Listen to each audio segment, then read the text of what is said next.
मुझे शहर में घर लेना है। मैं बस इतना कहकर चुप हो गया और मेरी बात सुन के सब आंखें फाड़े मुझे देखने लगे। ताऊ जी, क्या?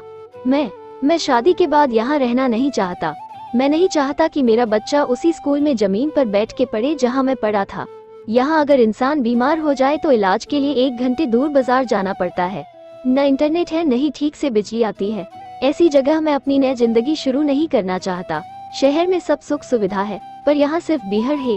घर में अगर बाइक न हो तो कहीं भी जाने के लिए सड़क तक पैदल जाना पड़ता है। ताऊ जी, बात काटते हुए, ये क्या बोल रहा है तू? ताऊ जी, अपने परिवार के बारे में सोचना गलत तो नहीं? आजकल की नई पीढ़ी इस तरह बंद कर नहीं रह सकती।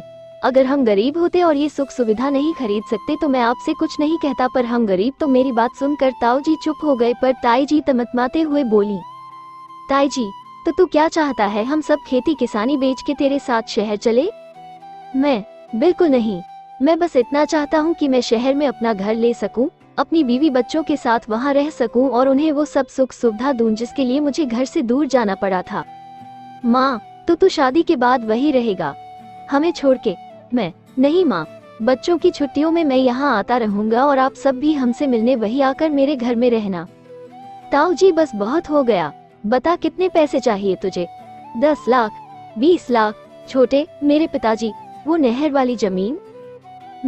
बात काटते हुए, 55 लाख चाहिए मुझे। ये सुनकर तो ताऊ जी सन रह गए। मैं आपसे ये पैसे मांग नहीं रहा।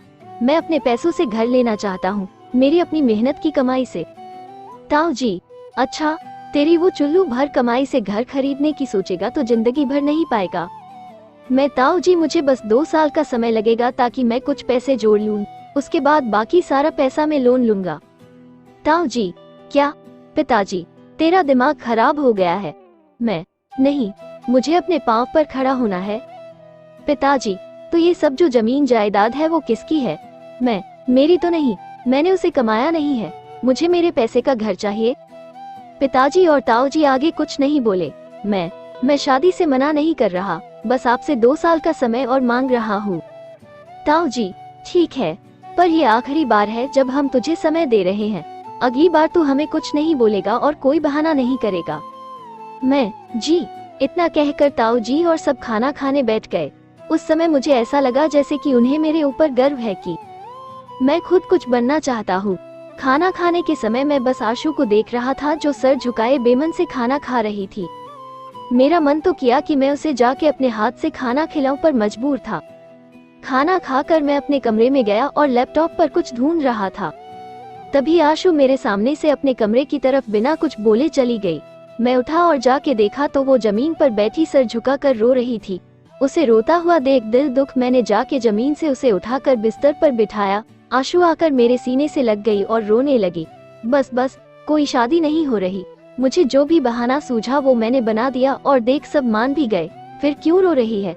मैंने आशु के आंसू पोंछते हुए पूछा, पर उसके मन में डर बैठ गया था जिसे निकालने के लिए मैं चाह कर भी कुछ नहीं कर सकता था। घर पर सभी लोगों की मौजूदगी थी और ऐसे में हम दोनों का इस तरह चिपके रहना मुसीबत खड़ी कर सकता था। मैंने एक आखिरी कोशिश की। तुझे मुझ पर भरोसा है? आशु ने हाँ में सर हिलाया। तो बस मुझ पर भरोसा रख, मैं कोई शादी वादी नहीं करने वाला। इन लोगों ने ज्यादा जोर जबरदस्ती की तो हम उसी वक्त भाग जाएंगे। अब ये सुनकर आशु को तसल्ली हुई और उसका रोना बंद हुआ। मैं आशु के माथे को चूमा और बाहर आ गया। फिर याद आया कि मैंने मैडम को फोन करना है, तो उन्हें कॉल मिलाकर मैं छत पर आ गया। घंटी बजती रही पर मैडम ने फोन नहीं उठाया। मुझे लगा शायद बिजी होंगी, इसलिए मैंने कॉल काटा और घर से बाहर टहलने को निकल गया। जब शाम को वापस आया तो आशु अब सामने दिखी। सबने बैठ के चाय पी और उस पूरे दौरान मैं चुप रहा। कुछ देर बाद ताऊ जी बोले, तूने वहाँ कोई जमीन देखी है? जी, देखी है, करीब 250 गज है। मैंने झूठ बोला। कितने की है? ताऊ जी ने चाय का घूंट पीते हुए पूछा। जी, वो 35 लाख की है। घर बनवाई और बाकी के काम जोड़ जाट कर 15 लाख ऊपर से लगेगा। मैंने बात बनाते हुए कहा। वो चुप हो गए और चाय पीकर पिताजी को अपने साथ लेकर चले गए। आंगन में बस मैं, ताई जी, माँ और भाभी ही बचे थे। आशु रसोई में बर्तन धो रही थी।